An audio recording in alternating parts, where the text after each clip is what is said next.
I fell for my colleague while living with my boyfriend. As I sat in my dimly lit living room, sipping on a glass of wine, I couldn't help but feel a pang of guilt. My name is Emma, and I'm a 28-year-old marketing executive living in a bustling city with my boyfriend Jack. We've been together for 5 years, and while our relationship has its ups and downs like any other, I've always considered us to be on a stable trajectory. Or so I thought. It started innocently enough. I had been working late nights at the office, and one of my colleagues, Alex, would often join me for dinner. We'd discuss our projects, share laughs, and occasionally vent about our personal lives. I considered him a friend, and I valued our camaraderie. Jack, too, knew about Alex and had no issues with our friendship.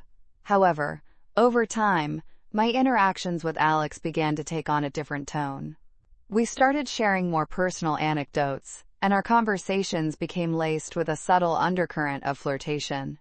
I couldn't quite pinpoint when it started, but I found myself looking forward to these encounters, feeling a spark of excitement whenever Alex was around. It was as if I'd discovered a part of myself that had been dormant, and it was exhilarating.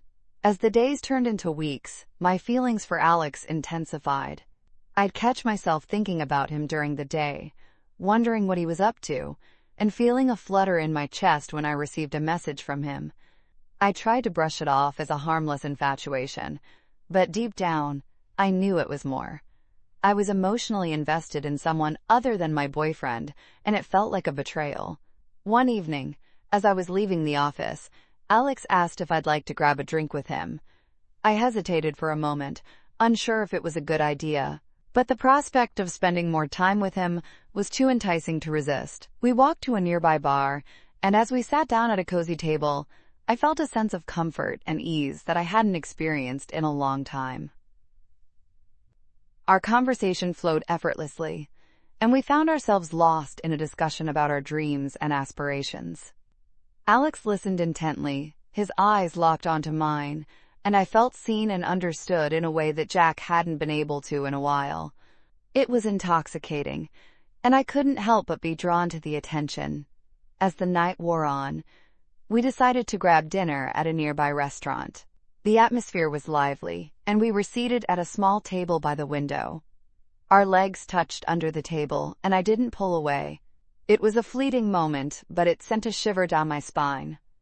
I knew then that I was crossing a line, that my feelings for Alex had evolved into something more than friendship. The guilt was suffocating, but I couldn't seem to help myself. I continued to see Alex, and our interactions became more intimate. We'd exchange sweet nothings, and I'd feel a rush of excitement whenever he praised me or made me laugh. It was a vicious cycle, and I was trapped. But the weight of my actions soon began to bear down on me.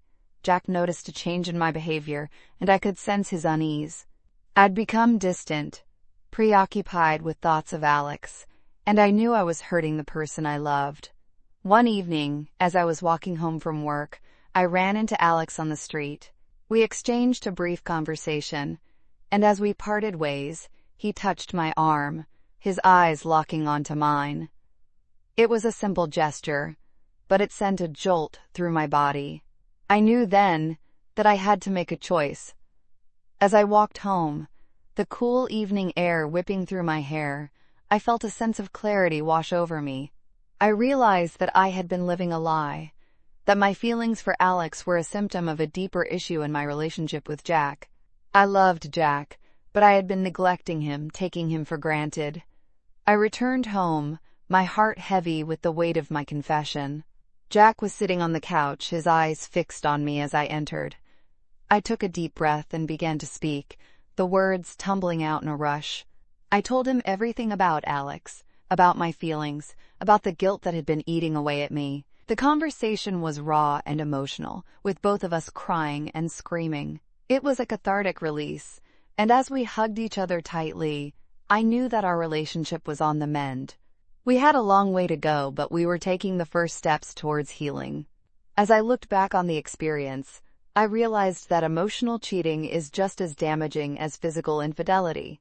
It had taken me on a roller coaster ride of emotions, forcing me to confront the cracks in my relationship and the desires that had been simmering beneath the surface.